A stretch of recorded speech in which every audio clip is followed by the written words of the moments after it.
সাল্লাল্লাহু আলাইহি ওয়াসাল্লামকে নূরের তৈরি বললে আল্লাহর সমস্যাটা কি ছিল? টিভিতে থাকতে যে রাসূলুল্লাহ সাল্লাল্লাহু আলাইহি ওয়াসাল্লাম নূরের তৈরি হলে আপনাদের সমস্যাটা কি, এত আপত্তি করেন কেন? কথা বোঝেন? আমি বললাম, তাৎক্ষণিক যেটা মনে আসলো যে ভাই, আমিও তো এই চিন্তাটাই করি যে রাসূলুল্লাহ সাল্লাল্লাহু আলাইহি ওয়াসাল্লামকে নূরের তৈরি বললে আল্লাহর সমস্যাটা কি ছিল? আল্লাহ এই কথা না বলে বারবার কোরআনে হাদিসে বারবার কেন বললেন যে হে রাসূল আপনি বলে দেন আমি মানুষ রাসূল, আমি তোমাদের মতো মানুষ। রাসূলুল্লাহ সাল্লাল্লাহু আলাইহি ওয়াসাল্লামের মনুষ্যত্ব, মানবত্ব, মানুষ হওয়ার কথাটা আল্লাহ বারবার বলে আমাদের ইমানের ভিতরে কেন ঢুকালেন? আল্লাহ তো বলেই দিতে পারছেন আনা খালাকতু মুহাম্মাদান মিন নূর, মুহাম্মদ মাখলুকুম মিন নূর। এই কথাটুক বলাতে আল্লাহর সমস্যাটা কি ছিল? এখন এই সমস্যা নিয়ে আমি চিন্তা করে যেটা বের করেছি, এটা আল্লাহর কোরআনে হাদিসে এরকম স্পষ্ট নেই। আমি যেটা দেখেছি ভাইরা, আগের জামানা নবীর উম্মতেরা নবীর প্রতি ভক্তি সহ পথ হারিয়েছে অতি ভক্তির কারণে। তার বড় উদাহরণ হলো ঈসা আলাইহিস সালাম। ঈসা আলাইহিস সালামকে খ্রিস্টানরা ভয়ঙ্কর অত্যন্ত ভক্তি করে, ঠিক না? কিন্তু কোন খ্রিস্টান ঈসা আলাইহিস সালামের মতো হতে চায়, তার মতো নামাজ, তার মতো রোজা, তার মতো দোয়া, তার মতো কান্না, তার মতো চলা, এরকম ঈসা আলাইহিস সালামের অনুসরণ করতে চায়, এরকম কোন খ্রিস্টান আজ পর্যন্ত দেখেছেন? না।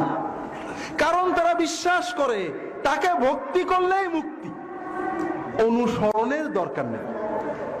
এক ভাই কানাডায় গাড়ি চালান, ইউরোপে আমেরিকায়, আমি কালকে হয়তো কিছু বলবো, ইউরোপে আমেরিকায় যখন বাংলাদেশের বা বিভিন্ন মুসলমান দেশের মুসলমানরা যায়, অনেকেই নামাজ কালাম পড়ে না, অনেকে যাওয়ার পরে খারাপ হয়, কিন্তু অনেকেই যাওয়ার পরে ভালো হয়।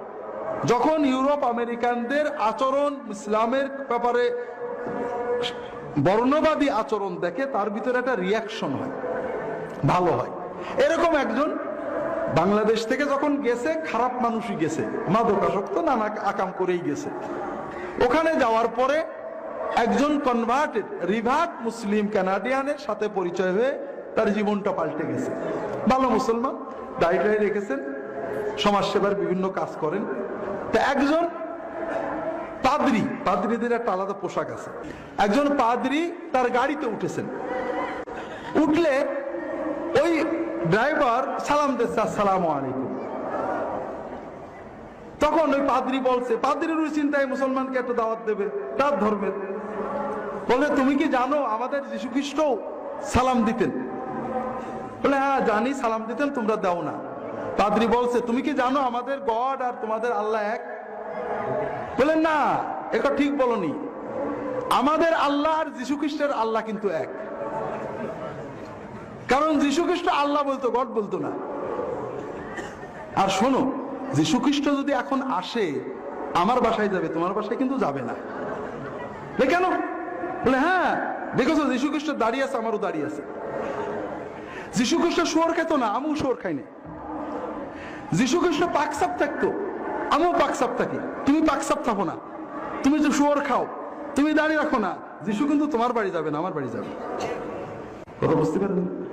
তাহলে তারা ঈসা আলাইহিস সালামের ভক্তির কথা বলেন, প্রচন্ড ভালোবাসার কথা বলেন, কিন্তু কেউ ঈসা আলাইহিস সালামের জীবন কর্ম, তিনি কিভাবে চলেছেন, কিভাবে চলতে বলেছেন, এটা নিয়ে তারা মাথা ঘামান না, ঠিক আছে না?